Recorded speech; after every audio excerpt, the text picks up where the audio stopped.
स्वागत है आप सभी का अपने YouTube चैनल एजुकेशन पॉइंट पर। फ्रेंड्स, आज हम करेंगे क्लास 12 की पॉलिटिकल साइंस का चैप्टर नंबर 4 जिसका नाम है भारत की विदेश नीति। इसका पार्ट नंबर 5 है। अगर आपने इससे पहले वाले पार्ट्स नहीं देखे हैं तो आप वो देख लीजिए। चलिए स्टार्ट करते हैं। हमने देखा था भारत और पाकिस्तान के बीच में हुए युद्ध। अब देखिए कारगिल संघर्ष। जो कारगिल संघर्ष है वो क्या था, ये भी भारत और पाकिस्तान के बीच में था। तो देखते हैं। भारत की कुछ चोटियों पर गुपचुप कब्जा। जो भारत की कुछ चोटियां थी, मतलब कि भारत की कुछ सीमाएं थी, जिन पर जो सीमाएं थी भारत और पाकिस्तान को अलग करने वाली जो सीमाएं थी, उन पर पाकिस्तान ने छिपके से गुपचुप रूप से क्या कर लिया, कब्जा कर लिया छिपके से। उन्होंने यह नहीं दिखाया कि वो पाकिस्तानी है, वह उग्रवादी संगठन के सदस्य हैं। जो उग्रवादी संगठन के सदस्य मतलब कि जो आतंकवादी उग्रवादी जो सदस्य थे, यही दिखाया गया कि जो उग्रवादी हैं उन्होंने क्या किया है, भारत की कुछ चोटियों पर कब्जा कर लिया है। और यह हुआ था 1999 में। कुछ चोटियां थी जैसे कि द्रास, माशकोह, काकसर, इस प्रकार की कुछ चोटियां थी जिन पर कब्जा कर लिया गया था। भारत पाक छद्म युद्ध। परंतु जैसे ही ऐसा अनुभव हुआ कि जो पाकिस्तान है, उसकी जो सेना है वो भी उसका भी इसमें हाथ है, क्योंकि जैसे ही युद्ध समाप्त हुआ उसके बाद पता चला कि जो डॉक्यूमेंट्स होते हैं उनसे पता चला कि जो पाकिस्तान की जो सेना है उनके सदस्य भी इस संघर्ष में, इस गुपचुप कब्जे में शामिल थे। भारत है उसने पहले ही भाप लिया था, परंतु उसके पास कोई प्रूफ नहीं था, तो तब तक उसने कुछ नहीं बोला। तो भारत ने पहले भाप लिया था कि जो पाकिस्तान है उसका भी इसमें हाथ है। तो भारत और पाकिस्तान का इसके बीच में युद्ध हुआ और भारत ने 30,000 सैनिकों के साथ, जो 30,000 सैनिक हैं उनके साथ 1999 के मई-जून में दोबारा से अपने जो कब्जे किए गए थे पाकिस्तान के द्वारा छुपके से, उनमें वापस से अधिकार प्राप्त कर लिया। और यह युद्ध मई-जून तक चला। युद्ध को सीमित रखने के लिए अंतर्राष्ट्रीय प्रयास, युद्ध को सीमित करने के लिए, क्योंकि ये युद्ध क्यों सीमित किया जा रहा था, क्यों रोका जा रहा था इस युद्ध को, क्योंकि जिस समय भारत पाकिस्तान के बीच में युद्ध हुआ था उससे 1 साल पहले ही भारत और पाकिस्तान ने परमाणु प्रशिक्षण किया था। मतलब कि उनके पास क्या था, परमाणु बम थे उनके पास। इनसे यह खतरा हो रहा था कि अगर किसी ने भी इनका इस्तेमाल किया तो कितना ज्यादा खूंखार हो सकता है, क्योंकि जापान के भी जो बच्चे हैं अभी तक क्या है, अपाहिज पैदा होते हैं। तो इसके लिए जो अंतर्राष्ट्रीय प्रयास किए गए कि जो ये युद्ध है वो और ज्यादा ना बढ़े, वो यहीं पर रुक जाए। अब देखिए भारत पाक संबंधों में कटुता के कारण क्यों भारत और पाकिस्तान के बीच में हर कुछ सालों के बाद युद्ध होता रहा है। तो इसके क्या कारण है, क्या कटुता के कारण है, क्यों नफरत भरी हुई है इन दोनों के मन में, ऐसे क्या कारण है जिससे इन दोनों के बीच में हमेशा युद्ध छिड़ा रहता कभी भी देखे तो देखिए कश्मीर मुद्दा। सबसे ज्यादा जो मुद्दा आया है वो यही है कि कश्मीर मुद्दा है। ये क्या है, ये मुद्दा था कि जो पाकिस्तान है वह यही समझता है कि भारत ने जबरदस्ती से जो कश्मीर है उसे भारत में शामिल कर लिया है। और वह ऐसा क्यों सोचता है, क्योंकि जो कश्मीर है उसमें जो मुस्लिम जनता रहती है और पाकिस्तान इसी के कारण उससे हमदर्दी करके दिखाता है। तो जो कश्मीर है वह एक प्रमुख मुद्दा रहा है भारत और पाकिस्तान के बीच में युद्ध होने का। जैसे कि 1948 में जो युद्ध हुआ था वो भी कश्मीर मुद्दे को लेकर हुआ था। आज तक ज्यादातर जो युद्ध हुए हैं या संघर्ष हुए हैं कश्मीर को लेकर हुए हैं। अब देखिए अगला कारण, दोनों देशों के बीच हुए युद्ध। दोनों देशों के बीच में जो युद्ध हुए थे 1948 में, 1965 में और 1971 में जो युद्ध हुए थे, उनके कारण भी इनके रिश्तों में खटास पड़ी। क्योंकि जब किसी देश के साथ हमारा युद्ध हो जाता है तो उसके बाद जो विश्वास होता है हमारा वह टूट जाता है, जिससे कि हम दोबारा से उस देश पर विश्वास नहीं कर सकते। और पाकिस्तान और भारत के बीच में तो इतने सारे युद्ध हुए थे और काफी संघर्ष भी रहे थे बीच में। तो इसके कारण भी क्या है, इन दोनों के रिश्तों में खटास रही है। अगला देखिए कारगिल संघर्ष। कारगिल संघर्ष हमने ऊपर देखा था, उसी को अगर हम थोड़ा सा शॉर्ट करके समझे तो वो यही था कि जो पाकिस्तान है उसने छिपके से जो घुसपैठियों का नाम लेते हुए भारत की चोटियों पर और भारत की सीमा पर क्या किया, कब्जा कर लिया। परंतु जो कब्जा थे कारगिल तक ही सीमित रहा। इसलिए इसे कारगिल संघर्ष कहा जाता है। और यह हुआ था 1999 में। और इसके द्वारा क्या हुआ, इससे जो भारत और पाकिस्तान का रिश्ता है वो और खटकता हुआ नजर आया। अब देखिए सियाचिन ग्लेशियर, जो सियाचिन ग्लेशियर है उसका मामला भी क्या है, भारत पाकिस्तान के बीच में हमेशा से रहा है। सियाचिन ग्लेशियर जो है वह भारत और पाकिस्तान के सीमा के, वह जम्मू कश्मीर में है। सियाचिन ग्लेशियर जो है वो जम्मू कश्मीर में है। ये ठंडी पहाड़ी है। अगर आपने कभी देखा हो तो जो सैनिक होते हैं हमारे भारत देश के, वो इतनी ठंड में और बहुत बार तो जो भूखे प्यासे हैं वो वहीं पर क्या रहते हैं, तैनात रहते हैं हमारी सुरक्षा के लिए। तो ऐसे जो सैनिक हैं वो हमारी इतनी सुरक्षा करते हैं, उनको दिल से सैल्यूट है। तो जो सैनिक हैं वो क्या करते हैं, वो तैनात रहते हैं इस सियाचिन ग्लेशियर पर। तो जो पाकिस्तान है उसका कहना है कि जो भारत के जो सैनिक हैं वह पाकिस्तान के वहां पर तैनात रहते हैं। तो जो मतलब कि पहले भारत के सैनिक यहाँ पर तैनात होते थे, अब वो यहाँ पर जाकर तैनात हो गए हैं। तो पाकिस्तान का कहना है वे वापस अपने वहीं पर जाकर लौट जाए और वहां पर जाकर तैनात हो जाएं। इसको लेकर इन दोनों के बीच में क्या रहता है, युद्ध रहता है। अगला है सरक्रिक मामला। यह भी सीमा रेखा को लेकर है। 1960 में यह मामला 1960 में हुआ। तो जब भी आपको यहाँ पर सन बताया जाता है तो आपको याद रखना है, जिससे कि आप अगर इसको लिखेंगे इसके अंदर और उसको हेडलाइन करेंगे, हाईलाइट करेंगे, तो आपका जो प्रदर्शन है वो अच्छा जाएगा एक एग्जामिनेशन के पास। तो देखिए 1960 में सिंध और गुजरात, जो सिंध है वो अब पाकिस्तान की तरफ है और गुजरात का जो कच्छ क्षेत्र है, गुजरात के कच्छ क्षेत्र जो अब भारत में है गुजरात का, तो जो पाकिस्तान का सिंध है और गुजरात का कच्छ क्षेत्र है उसके बीच में इन दोनों को अलग करते हुए एक धारा है, मतलब एक समुद्र के टाइप से कहा जा सकता है, जिसे सरक्रिक कहा जा सकता है। ये सिंध है और एक गुजरात का कच्छ क्षेत्र है और इसके बीच में इसे अलग करता है एक समुद्र अलग करता है, जैसे सरक्रिक कहा जाता है। तो जो अलग करता है इसमें बहुत बार ज्वार भाटे आते हैं, जिससे कि यह तय नहीं हो पाता कि कौन सा क्षेत्र भारत का है और कौन सा क्षेत्र पाकिस्तान का, कहां तक यह तय नहीं हो पाता कि कहां तक का जो क्षेत्र है वो भारत का है। बहुत बार ऐसा होता है कि जो समुद्र का जल है वो अधिक इस साइड चला जाता है, तो समझा नहीं जा सकता कि कौन सा कहां तक यह कहा जा सके ये भारत का क्षेत्र है और कहां तक कहा जा सके ये पाकिस्तान का है। तो जब यहाँ पर जो ये इसलिए प्रसिद्ध है ये मामला, क्योंकि यहाँ पर जो समुद्र है इसमें जो मछलियां हैं वो बहुत पाई जाती हैं और जो मछुआरे हमारे भारत के इसमें मछलियां पकड़ने जाते हैं तो उन्हें पाकिस्तान की तैनात जो सेना होती है उन्हें पकड़ लेती है, यह समझकर कि वो पाकिस्तान में पहुंच गए हैं। तो इसको लेकर बहुत बड़ा संघर्ष रहता है और 1960 में इसको लेकर ही संघर्ष हुआ था कि जो भारत के जो मछुआरे थे उनको पाकिस्तानी सेना पकड़ लेती है, इसको लेकर विवाद रहा था। अब देखिए पाकिस्तान में लोकतंत्र का कमजोर होना, हम सभी जानते हैं कि पाकिस्तान में जो लोकतंत्र है वो कायम नहीं हो सका है। हमने बहुत बार पढ़ा है कि जो पाकिस्तान है उसमें लोकतंत्र कायम नहीं हो पाया है। वहां पर सेना के हाथ में, कभी सेना के हाथ में शक्ति चली जाती है। मोस्टली देखा जाए तो जो सेना है वही क्या करती है, उसके हाथ में सारी जो शक्ति है आ जाती है और वही तय करती है, इनडायरेक्टली सेना के पास शक्ति रहती है।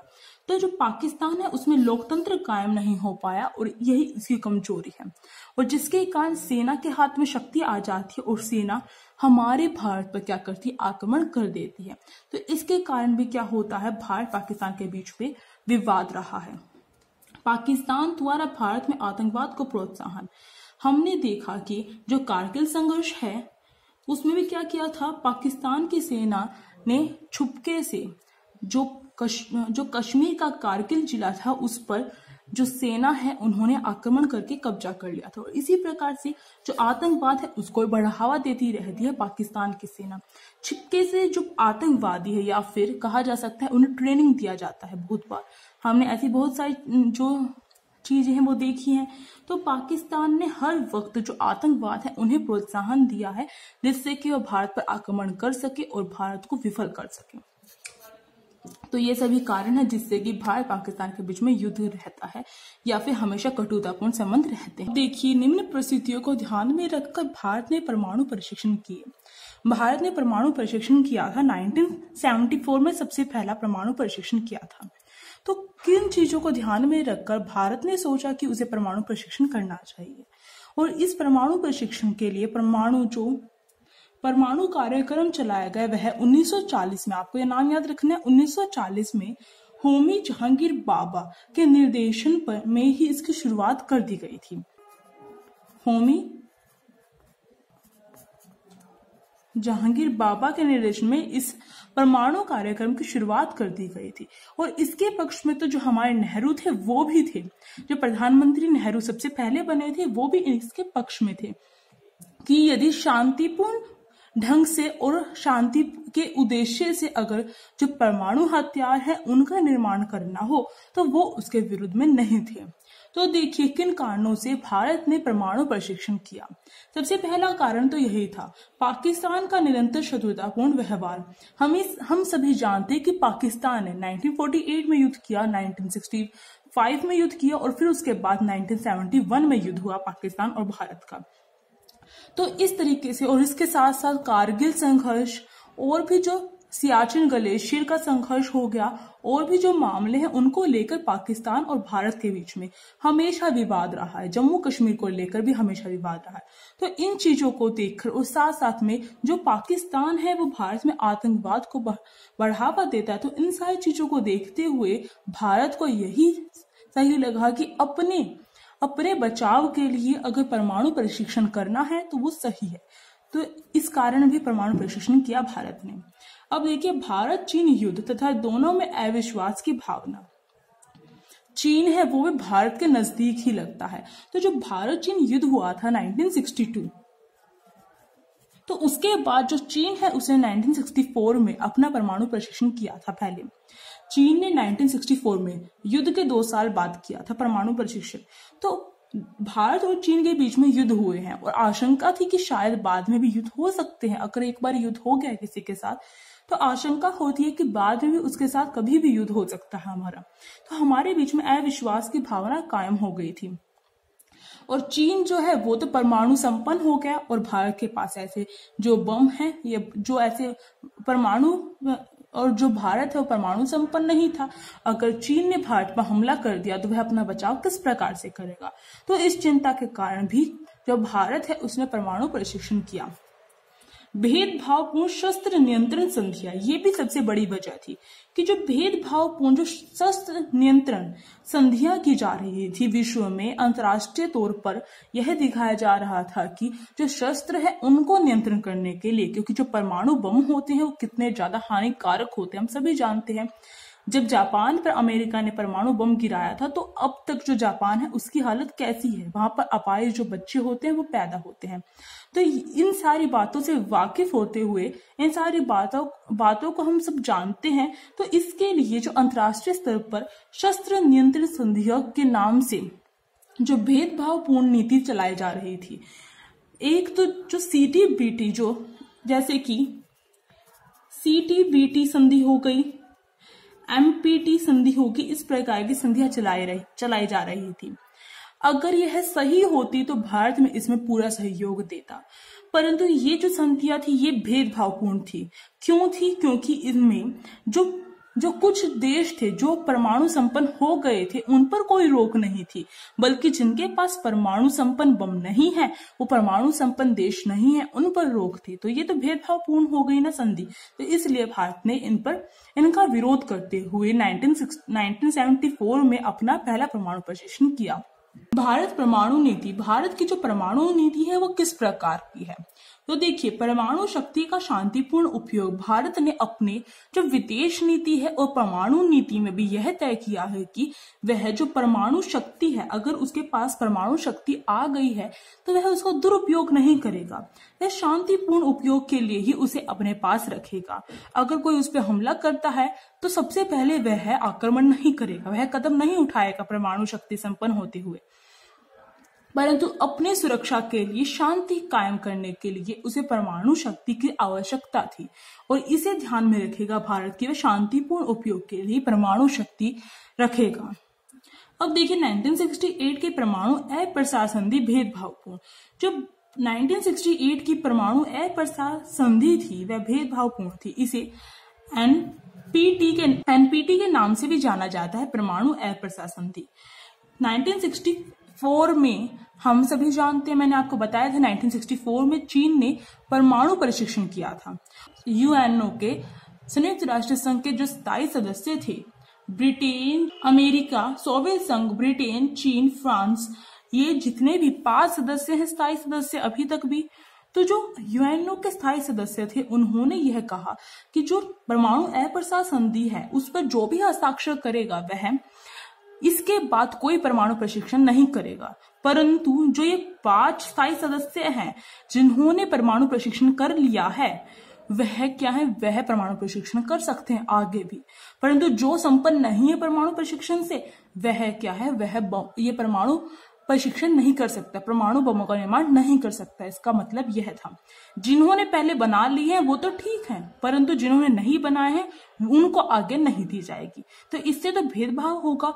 किसी देश के पास तो परमाणु संपन्न देश कहलाएगा कोई, अगर वह आक्रमण करना चाहता परमाणु बम का कर सकता है, पर अगर जिस देश ने इस पर हस्ताक्षर किया है, भारत जैसा देश अगर इस पर हस्ताक्षर करता तो इससे क्या होता, इससे वह कभी भी परमाणु प्रशिक्षण नहीं कर सकता और परमाणु संपन्न देश नहीं बन सकता, जिसे खतरा रहता हमेशा कि कोई भी देश उस पर परमाणु बम गिरा सकता है और वह उसका विरोध भी नहीं कर पाएगा, उसका जवाब भी नहीं दे पाएगा।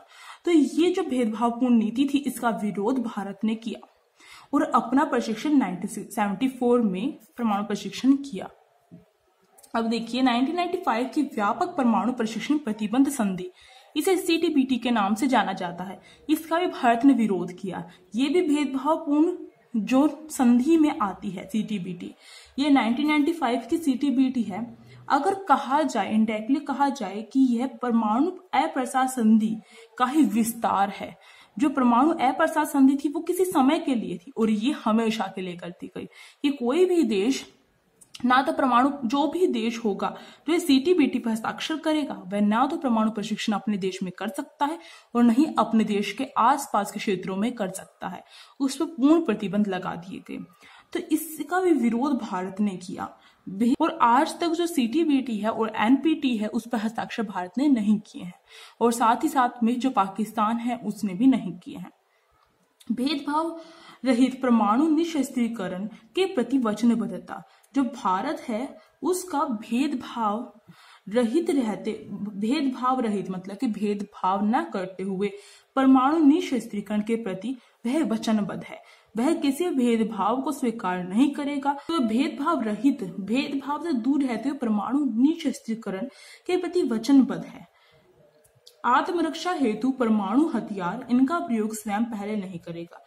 जो भारत है उसका कहना है कि वह केवल आत्मरक्षा के लिए, अपनी सुरक्षा के लिए ही क्या करेगा, जो परमाणु बम है उनका इस्तेमाल करेगा, इनका प्रयोग वह पहले नहीं करेगा।